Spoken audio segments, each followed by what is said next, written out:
HLB를 한번 체크하겠습니다.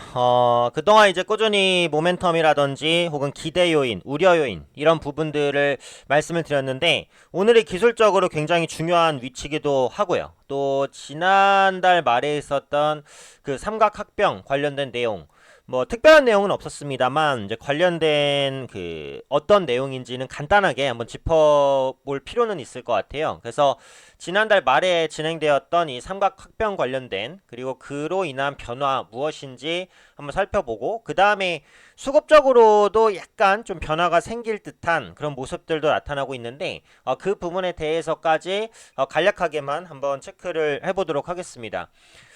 우선 이제 지난달 말에 이슈를 보시면 그 HLB 같은 경우 미국 자회사죠.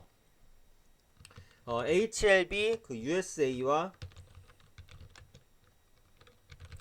엘레바의 이제 그 합병이 완료됐다라고 밝혔습니다. 이에 따라서 그 HLB 같은 경우 그 엘레바의 지분을 100% 보유를 하게 됩니다. 네. 그렇기 때문에 이제 사실상 그 엘레바가 가지고 있는 항암제, 네, 리보세라닙, 지금 HLB의 가치의 대부분을 이루고 있는 이 리보세라닙의 글로벌 권리를 확보하게 됐어요. 근데 이게 사실은 뭐 새로운 이슈는 아니고 어차피 예정이 되었던 부분입니다. 그러니까 예정이 돼 있었던 게 확정이 됐다. 뭐 이 정도로 보시면 될 것 같아요. 뭐 특이한 부분은 그 우리나라 기업이 미국의 이제 100% 자회사죠. 100% 자회사를 설립한 다음에 현지 기업을 합병하는 방식.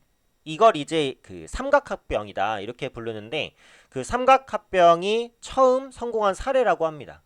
그래서 HLB는 이제 완전히 바이오 회사로 전환을 했다라고 보시면 돼요. 물론 지금까지도 움직이는 모멘텀은 바이오 모멘텀이었어요. 근데 HLB 같은 경우 사실은 이제 뭐 기자재라든지 이런 부분의 사업 비중도 꽤 있었어요. 그래서 그런 부분 때문에 이제 확실히 뭐 딱 바이오주다 이렇게 말하기는 조금 애매한 부분이 있었는데 이번에 그 삼각합병이 완료가 되면서 완전히 이제 바이오주로 태어나게 됐다. 네, 이 정도로 보시면 될 것 같습니다. 그래서 HLB의 이제 관계자에 따르면 그 이번 합병을 통해서요. 위암 3차에 대한 신약 허가 신청 그리고 지금 진행하고 있는 그 여러 가지 암에 대한 임상 그리고 다양한 암종으로의 적응증 확대 이런 것들을 좀 본격적으로 추진하겠다라고 밝히고 있는 상황입니다.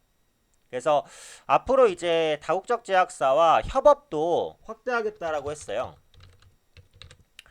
그러니까 이제 대표적으로 들 수 있는 종목이 그 기업이 다국적 대학사인 네오파마 많이 들어보셨죠? 그리고 중국의 헝루이를 비롯해서 현재 상당히 어느 정도 좀 영향력을 갖추고 있는 업체 혹은 앞으로 유망한 파트너사 이런 것과의 협업을 좀 꾸준하게 진행해 나가지 않을까라고 생각하고 있습니다.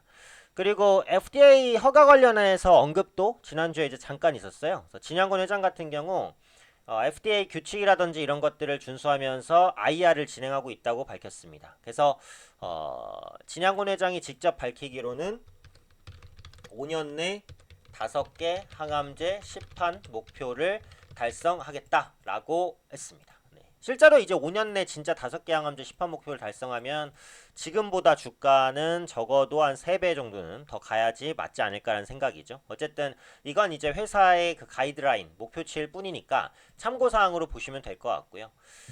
주가의 기술적인 흐름을 보면 지금은 사실 누가 봐도 하락 추세예요. 그래서 추가 하락 가능성이 높다라고 볼 수 있는 위치인 것은 맞아요. 고점이 계속해서 낮아지는 그런 모습들 나타나는데 중요한 거는 이제 60일 이평선의 흐름입니다. 그래서 지금 이 형광색으로 보이는 게 60일 이평선. 지금 주가 여기에 걸려 있죠. 이 부분을 이탈하게 되면 기술적으로는 10만 원대도 깰 수 있어요. 그렇기 때문에 지금 위치에서는 조금 이제 주의가 좀 필요한 구간이다라고 이제 보셔야 될 것 같고 이거는 뭐 누가 봐도 조금 위험한 위치이긴 합니다. 근데 이제 그 제가 썸네일에 써드렸듯이 수급 변화는 기관 외국인이에요.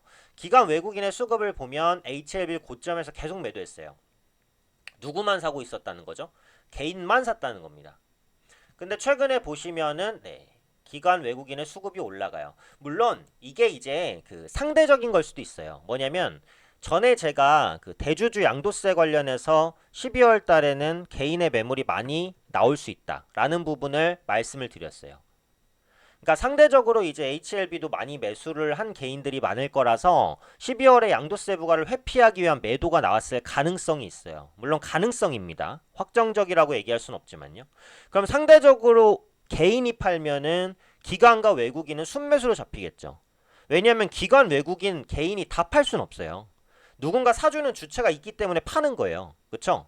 그러니까 기관이 사면 외국인이 팔든 개인이 팔든 누군가 파는, 하나의 수급 주체는 최소한 반대로 가야 됩니다.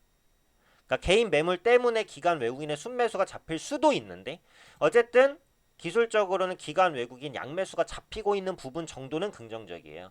근데 오늘 같은 경우에는 이제 외국인 수급이 약간은 좀 빠져나가는 흐름이어서 조금 아쉬운 부분도 있기는 합니다. 네. 그래서 지금 그 주체별 현황을 보시면은 HLB인데요. 기관 외국인 양매수가 이틀 연속 들어왔어요. 29일과 2일. 그쵸? 이틀 연속 들어온 날이 보시면은 거의 없습니다. 이날 하루, 이날 하루, 이날 하루였잖아요. 그쵸?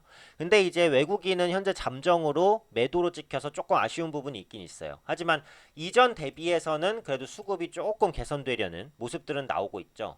여기서 60일 이평선에서 양봉 나오면 단기 매수 타이밍도 나올 수 있습니다. 그래서 60일 이평선에서의 지지냐 아니면 꺾이고 무너지냐가 굉장히 중요해요. HLB를 보유하고 계신 분들이라면 60일 이평선이 이탈되면 일단 단기 관점으로 매도하고 다시 매수하시는 게 좋아요. 반대로 이제 보유하고 계지 않으신 분이라면 60일 이평선을 딛고 반등하는 모습이 나오면은 단타로 매수를 해볼 수도 있는 그런 중요한 위치까지 왔습니다. 그래서 현재 시점에서 기관 외국인의 수급 변화가 연속적으로 나타난다면 일단 추세 전환 가능성이 있는 거니까 긍정적으로 보실 수 있지만 현재 추세는 누가 봐도 하방 추세이기 때문에 주의가 필요하다. 60일 이평선을 지지하는지 여부를 보시는 게 가장 관건이 되겠다. 이 정도로 보시면 될 것 같습니다.